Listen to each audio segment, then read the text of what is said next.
शुरुआत रायपुर के बड़े अपडेट के साथ करेंगे क्योंकि शहर सरकार कौन दमदार, ये सवाल बरकरार है और इस सवाल का जवाब ढूंढने के लिए जनता अपने घरों से बाहर निकल रही है। देखिए, निकाय चुनाव के लिए शाम 5 बजे तक वोटिंग होगी। 8 बजे से वोटिंग की प्रक्रिया की शुरुआत हो गई है और आंकड़े भी अब सामने आ गए हैं। सुबह 10 बजे तक कुल 15.29% मतदान हुआ है।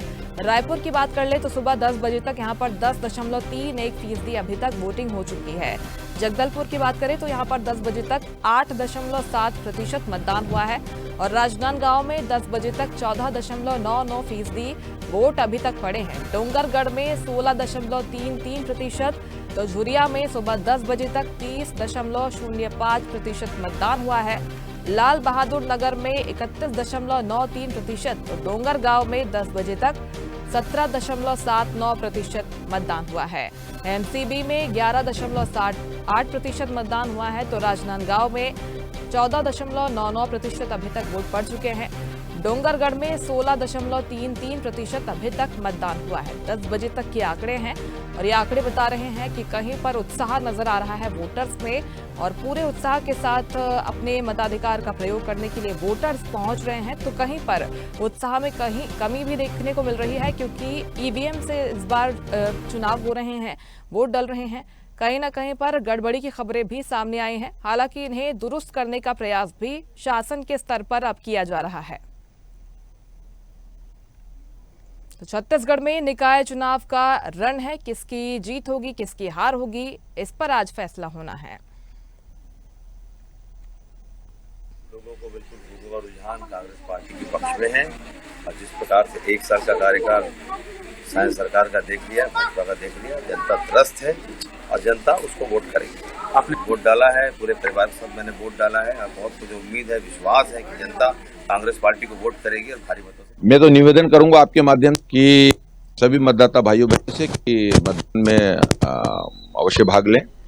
ये हमारा मौलिक अधिकार है और ये तो शहर विकास के लिए है और बुनियादी आवश्यकताओं की पूर्ति सरकार के माध्यम से, सरकार की कल्याणकारी योजनाओं के माध्यम से मुख्यमंत्री विष्णुदेव साय जी ने जो कल्याणकारी योजनाएं शहर विकास के लिए वो उन तक पहुंचे, साथ ही प्रधानमंत्री जी की कल्याणकारी योजनाएं उन तक पहुंचे, जनता के पास सरकार की सभी लाभकारी योजनाओं का लाभ मिल सके। आप सब नगर विकास के इस चुनाव में अपनी सहभागिता सुनिश्चित करें और खुलकर मतदान करें, घरों से बाहर निकलें। छत्तीसगढ़ के नगरीय निकाय के सभी देवतुल्य मतदाता भाई बहनों से हम आग्रह करेंगे कि अपने अपने शहर के विकास के लिए अवश्य मतदान करें। हाँ, त्रिस्तरीय पंचायती राज का चुनाव इसके पश्चात है और 3 चरणों में संपन्न होगा।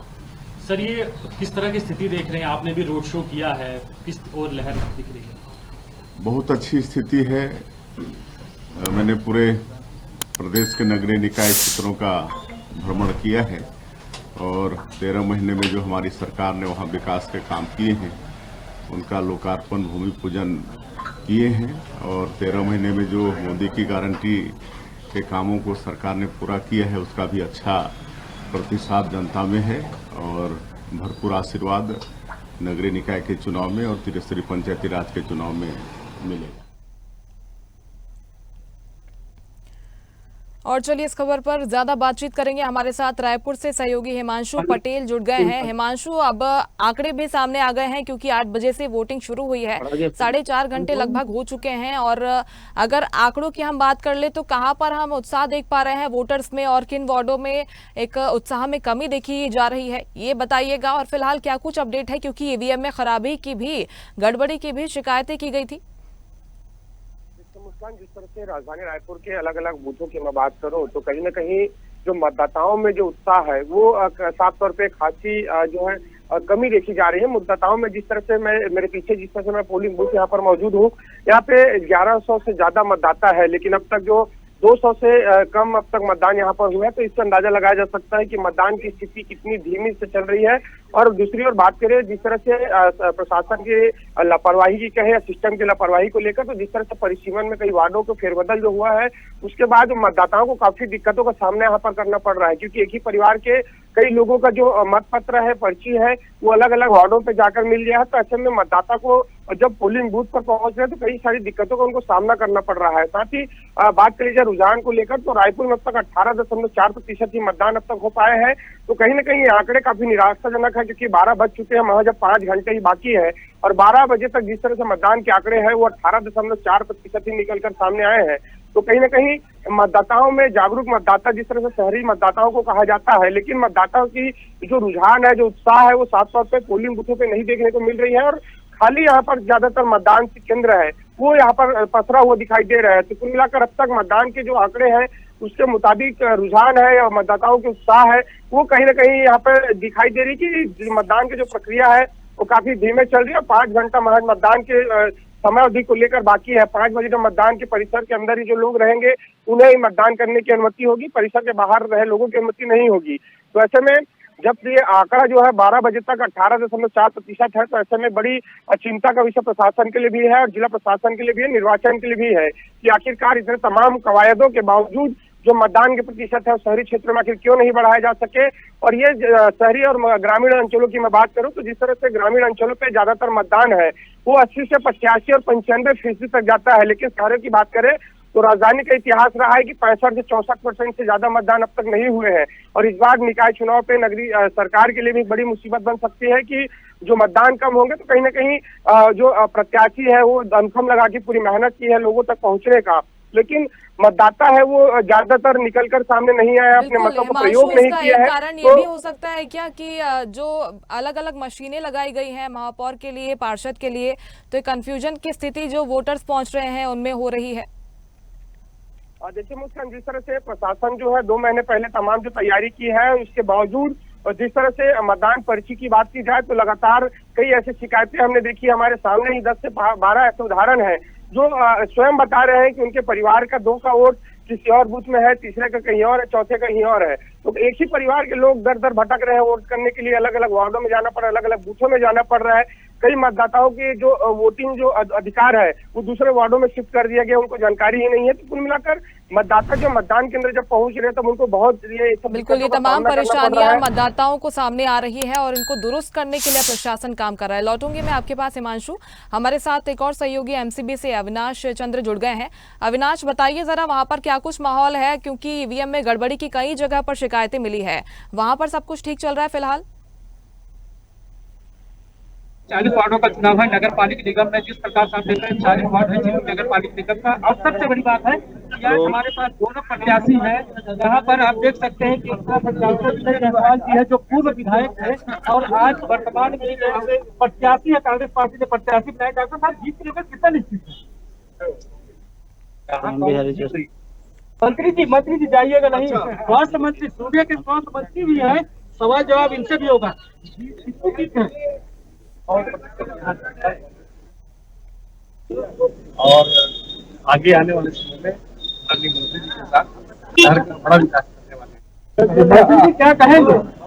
देखिए भारतीय जनता पार्टी की डबल इंजन की सरकार है, जनता डबल इंजन के साथ जा रही है, तो शहर के विकास के ट्रिपल इंजन इस बार केंद्रीय मंगलवार है। बजरंग बली का जय तो बनता है।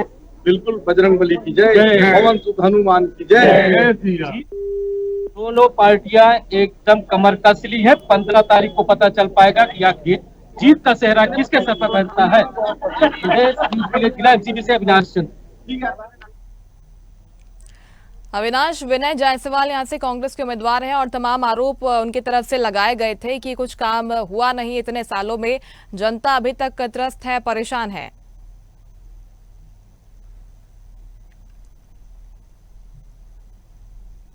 कांग्रेस पार्टी ने उनको महापौर प्रत्याशी के रूप में उतारा है और पूरे दम के साथ 40 वार्डों में भी उन्होंने भी अपनी दमदारी उतारी है। आज मतदान हो रहा है, पूरी मतदान हो रहा है। 40 जगह जहाँ पर 75 बूथ रखे गए हैं, जहाँ पर मतदाता लगे हुए लाइन में भीड़ देख रहे हैं, वहीं पर सूबे के स्वास्थ्य मंत्री भी आए हुए हैं।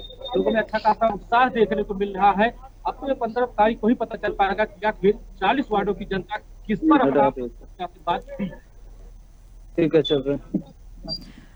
बिल्कुल, ये तमाम आरोप वहां पर लगाए गए हैं और किसके आरोपों में, दावों में दम है, जनता आज बता रही है। बहुत शुक्रिया आपका तमाम जानकारी और तस्वीरें पहुंचाने के लिए अविनाश। हमारे साथ हिमांशु जुड़े हुए हैं रायपुर से। हिमांशु, आप ये बता रहे थे कि कई तरह की दिक्कतें वहां पर जो वोटर्स पहुंच रहे हैं उनको झेलनी पड़ रही है।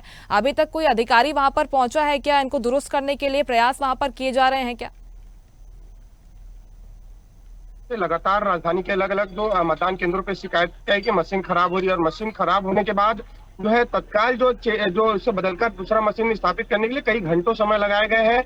यहाँ राजधानी जिस मैं बूथ केंद्र पर मौजूद हूँ, वहाँ ही मशीन खराब होने के बाद लगभग आधा से पौन घंटे जो मतदान है वो प्रभावित रहा। देर सवेर उसको चेंज किया गया, तो कहीं ना कहीं मतदाता ऐसे में जो है भटक रहे हैं, मतदाताओं को दिक्कतों का सामना करना पड़ रहा है। उसके बाद नाराज होकर मतदान केंद्र पर सीधे को जो बिना मतदान के लौट रहे हैं। तो कहीं ना कहीं तमाम प्रशासन की जो कवायदे और तमाम तैयारियों के बीच इस तरह के जो तकनीकी खराबियां भी आ रही है और उसे दूर कर पाने में अधिकारी है वो तत्काल प्रभाव से सक्षम नहीं है। तो ऐसे में एक बड़ा सवाल ये उठता है कि आखिरकार किस दुरुस्तियों, किस तैयारियों के साथ मतदान का कार्यक्रम, जो पूरी प्रक्रिया है वो संपन्न कराई जा रही है। अगर मतदाता बिना मतदान के मतदान केंद्रों से लौटेंगे तो कहीं ना कहीं बड़ी चुनौती निर्वाचन आयोग के लिए भी होगी, क्योंकि तमाम तैयारी को लेकर प्रशासन है वो कई लंबे समय से इस पर जुटा हुआ होता है ताकि 100% मतदान है वो हर जिलों में हो सके, हर वार्डों में हो सके।